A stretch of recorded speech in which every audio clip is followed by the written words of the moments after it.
Hey, it's Dr. Kien, and here I am today interviewing Dr. Lyn Levin. She's 85 years old. I'm going to be 86 next month. Oh, wow. And she's a psychotherapist, and we met because of the following.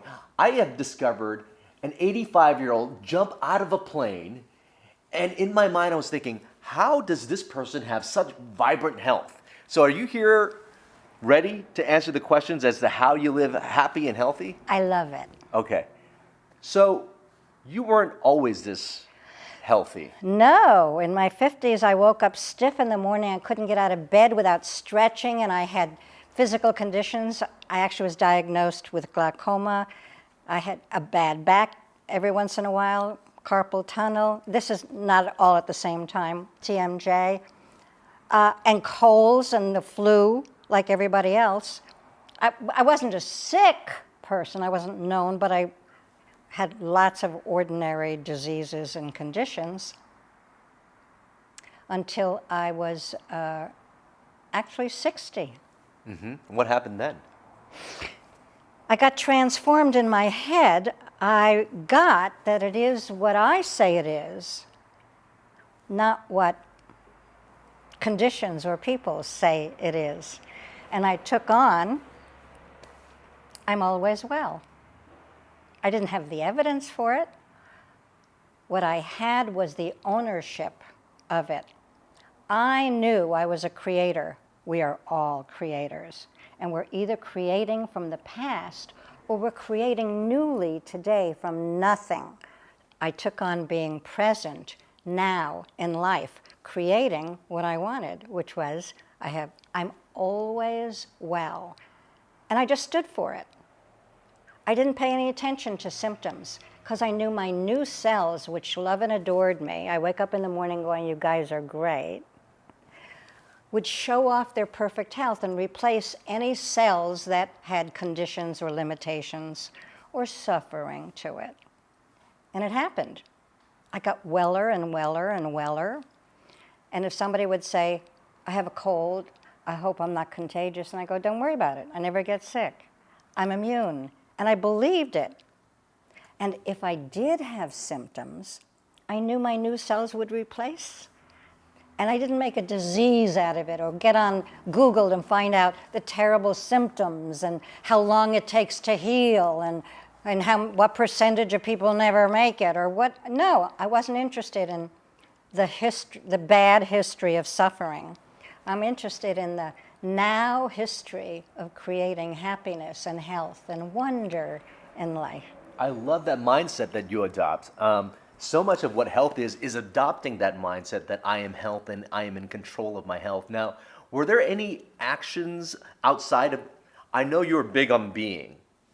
It's who you're being, not what you're doing. I know plenty of people who are no longer with us, who are mega vitamins, who did this special thing. You know what? When you're doing something, it's in order to get to someplace. So you're really a victim of it. I like taking ownership of it. I'm a creator. I'm a God Junior, just like you, only I'm willing to use it more, but that's okay. So when you were being health, were there some actions that you ended up taking that you thought contributed to being ultimate health? Did you change the way you ate, or did your sleep change at all? Any actions from the being that contributed to your health? I did start yoga. I started dancing because I was a klutz. I mean, you know, my body, I couldn't even have like rhythm to it. And now I'm like a child, like a child. If there's a song, I just move to it. What kind of dancing did you take up? Ballroom dancing. Yes. And what did I do? I take no medication, not even vitamins. I don't take pills. I hate pills. My body doesn't want that stuff. And my body really doesn't care what I eat. It cares if I love what I'm eating. If I feel guilty about what I'm eating, you know, I'm inviting it to have a symptom because I shouldn't be doing it. I don't want to eat something I shouldn't. If I'm not going to eat it, I'm choosing not to eat it. If I'm going to eat it, rather than I'll gain weight or I'll get diabetes or I'll get bloated, it's not worth it. It's not worth the risk. My mind will create it for me. So my job is to love. My job is to love life, to love life is on my side, that my body adores me. Every cell is born perfect. And when I wake up in the morning like this. I used to wake up surprised that my body didn't have any aches or pains or stiffness. Now this was already going in 60s and 70s and 80s. I used to wake up like, is it still perfect health? Do I still wake up like a baby with no aches, pains? And I stopped that because it was so. So I just wake up going, oh, you guys are the best. I adore my 37 trillion cells. They're the best cells in the world. Yours are too. I don't want to take that away from you. It seems like you live in a state of gratitude. Joy. Definitely gratitude. I am so grateful to be alive. People say, how are you? I go, excellent, awesome, amazing. Because when they say, how are you? It's a chance for me to create myself. My brother used to say, I'm as well as can be expected under these trying conditions.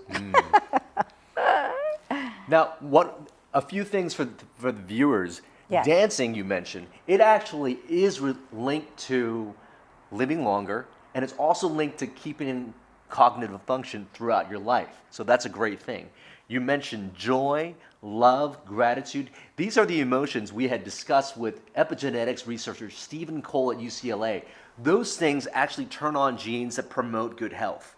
So if you could figure out ways to tap into those emotional states, it'll turn your genes on, activate them to have you live longer. And so what are some of the things that spark these emotions for you? What are the things that you do that put you in these states? I have a loving relationship with life. That life is on my side. The universe adores me. I'm a loved child of the universe. And I'm loved, I'm safe, and I'm able. And I own it, and I know it. And when I'm not, I am so responsible for getting back to it. I am totally responsible. I love the fact that you use responsibility and choice and that mindset of the universe being on your side, because you could think of somebody, cutting you off or something bad happening, and you could take that as, oh my God, why me? But you can actually be responsible of, maybe that thing happened. I did to it me for a for a year. reason. I did it for a year. You reminded me. I spent a year dog training my mind to go from, yeah. I'd be on the freeway and somebody would cut me off and I'd think something bad about that guy. And then I would say, cancel. I forgive him. I forgive myself for judging him. I give him permission. He didn't see me. He's me in another form. God bless him. I did it for a year, as much as I could, until I was with some women. They were gossiping about another woman. And I said, well, I don't know. I like her. And one of them said, oh, Lynn, you like everybody. And I went, okay, I can stop. I don't want to be a Pollyanna either. But the fact that you took responsibility to shift how you took that situation, that's so important, because you choose, as much as you can choose to let that person go and be in gratitude for him anyway and have compassion for whatever day he's going through, the fact that you're able to do that and not be in the emotion of, my goodness, and have that road rage, that secretes cortisol in your body, and that actually adds to lots of chronic disease happening. This stress, this cortisol running through your body, that energy. So good for you that you had the decision or knowing that you have choice in the matter of everything that happens to you? I love doing this interview with you. You're so smart. You're so knowledgeable. You can so well integrate the medicalness of what I'm doing. It's fun. Am I a little cute too? Yes. Now, at the age of 85, Almost 86. almost 86, you came up with a book. Yes. Tell me about this. Okay. I came across research that said, in my search for happiness, that happy people believe in a loving God. And at that time I didn't, although I used to. But I wanted to be happy more than I wanted to be right that there is no God. So I created my own God, a do-it-yourself, non-denominational God whose job it is to love and adore me. I can do no wrong, and my warts are cute. And this actually went over years of building our relationship. And we argued about guilt and shame and blame and all the upsets that life has to offer. So I used to write down one-page conversations between Lynn and God, and I picked 100 individual pages. So it's 100 pages of "Okay, God, let's talk." And you can open to any page and see if it relates to what's going on in your life. Enough people have done that to have me think there's something about that. Lyn Levin, 1N. All right. So where do people find this? Amazon. We're going to include a link to this book down in the description below, so look for the link. And where do people find you on the web? lynlevin.com. That's all the time we have for today. I want to thank Dr. Lyn Levin for joining us, letting us know that health is really our own responsibility. It is what we say it is. It is what we say it is. And it's not just eating the right things, sleeping right, exercising, stress reduction, very important, but how we think about the world and our choice. And I think you're wonderful to do these videos. Thank you. Thank you. Remember, you are your best medicine.